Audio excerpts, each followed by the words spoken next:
Hello, folks. Welcome to Indian Cricket Analyst. We are going through the reviewing of Ashes 2023, and now we have come to the final test, the fifth test at the Kensington Oval in London.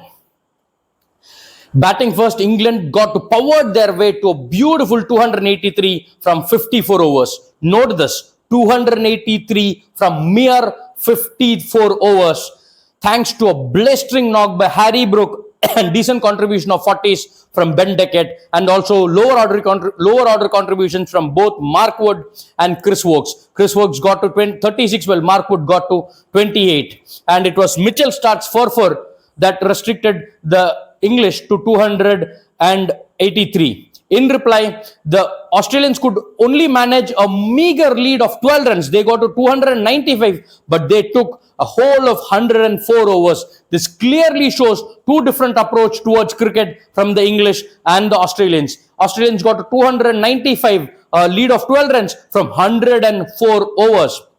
Decent contributions coming in from Smith, but again, significant lower order contributions coming from both Todd Murphy and Pat Cummins, both getting the 36 and 34 respectively. And for the English, it was Chris Woakes 4-4 that got them, because of which they were able to restrict the Australians with a lead of just 12. Coming to the second innings, it was once again a power-packed batting from the English that took them to a huge total of 395. This time riding on the backbone of Joe Root's 91, ably supported by Bairstow and Crawley with their 70s, and decent enough contributions from Stokes and Brook. And in reply, the Australians were bowled out for 334, thanks to wonderful bowling once again from Chris Woakes for a 4-4 and 3-4 for Moeen Ali on a fifth-day pitch. And who can forget Stuart Broad in his last innings, in his last test, came in, bowled his heart out, coming from around the wicket, got Ted Murphy first, and then the last wicket. And who can forget his magic of swapping the bails? A wonderful career came to an end. Stuart Broad,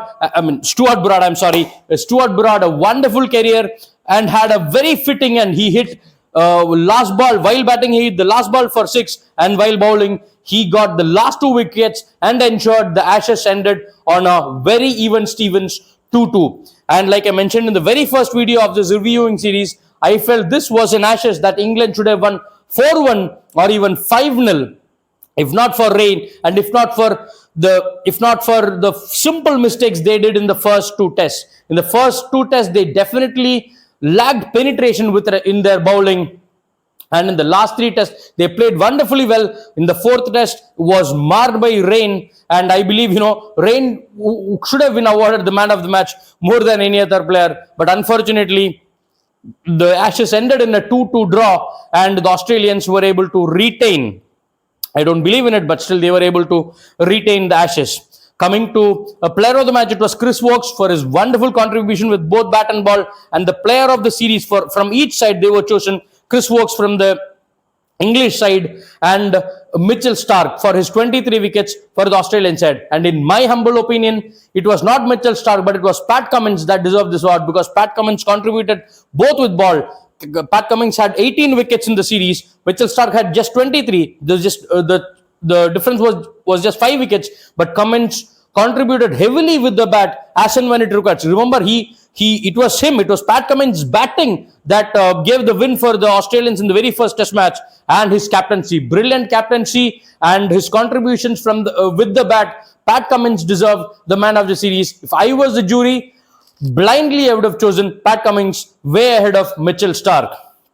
And I once again want to emphasize on the importance of bowlers who contribute with the bat, because the modern superstar batsmen, except for maybe a Joe Root, nobody is bowling. The Virat Kohlis and the Rohit Sharmas are so scared about prolonging their career, they cannot bowl. And I am left thinking, what was the master himself, the god himself, Sachin Tendulkar, has contributed with his bowling so many times. Like we have mentioned in one of our videos, Sachin Tendulkar got important wickets when it mattered. In the most famous Kolkata test, Tendulkar got wonderful wickets in the second innings. Tendulkar supported Harbhajan Singh, got 3 wickets in the second innings. And in India's win in Adelaide in 2000, 4, I think it was once again Sachin Tendulkar who got 2 wickets, 2 right-handed batsmen, Damian Martin, I think, and Stephen Woe, when they were trying to drive the ball, getting caught at the slip by Rahul Dravid. When the greatest of greatest, Sachin Tendulkar, can bowl,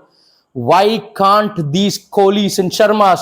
I just do not understand. Once again, let me emphasize on the importance of batsmen being able to contribute with the ball, because the bowlers are already contributing a lot with the bat. If we need 3D players, as the Indian selectors have told so many times, it is high time Indians at least make sure the next generation doesn't come under these kind of arrogance, and make sure they contribute with both bat and ball apart from fielding. Thank you guys. Keep watching Indian Cricket Analyst for wonderful videos based on cricket. Thank you. Indian Cricket Analyst is available in YouTube and Instagram. Follow Indian Cricket Analyst in YouTube and Instagram. Thank you.